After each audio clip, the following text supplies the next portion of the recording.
Hello, thank you for taking time out of your day to listen to me speak. My name's Leanne Morris. I'm a psychotherapeutic counsellor based in the UK. I have conducted research into non therapeutic childhood circumcision and the effect that this has had on mental health in adulthood. One of the main findings from this research was a felt sense of disenfranchised grief.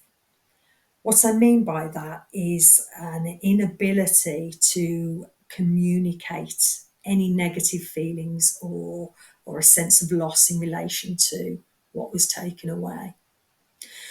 No validation that what you are feeling is warranted.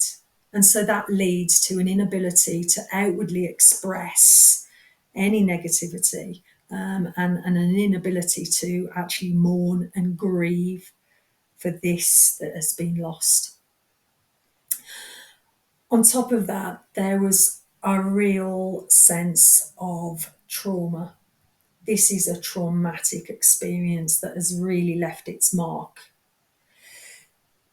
For for the participants that were older when they had this procedure done, they could recall in graphic detail the horror of what was done to them.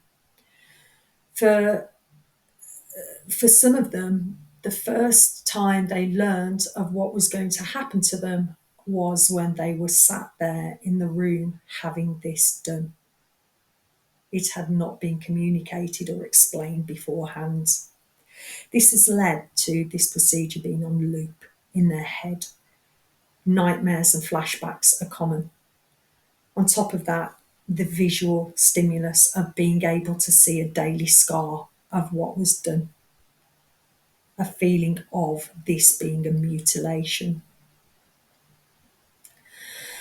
There is also the sensory reminder of now missing the foreskin and the issues that that's caused, quite often issues around intimacy.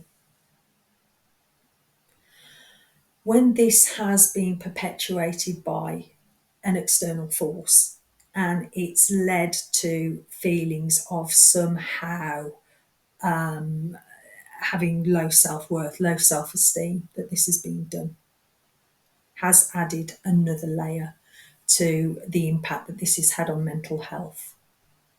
We are all capable of finding things within us that we don't like or we feel insecure about. That is part of the human condition.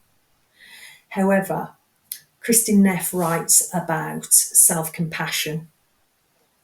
And I think when most people think of self-compassion, they think of that tender self-compassion of showing yourself care, concern. However, when what we are feeling low about, when what we are embodying is a feeling that somehow we are less because of this, and it's not being validated because we are being told outwardly that actually we should be grateful, this needed to be done, mother is telling you that your feelings aren't warranted. Self-compassion becomes even more important. A real need to self-validate, to be tender, to be kind, and to self-validate that this is an issue. However, there is also a real need to show fierce self-compassion.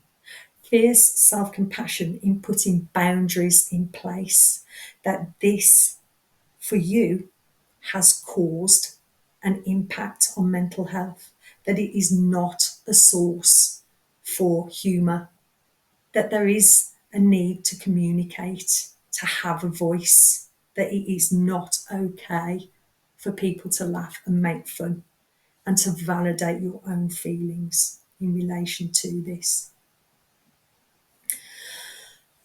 What my research has shown is now voices have been given a platform. There is a real need to carry that on.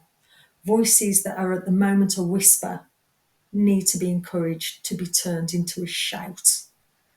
I hope going forward, that is something I will continue to be part of.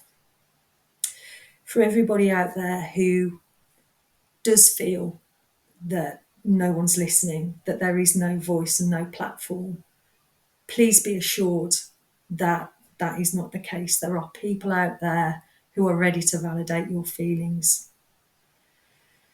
Thank you for listening today. Take care.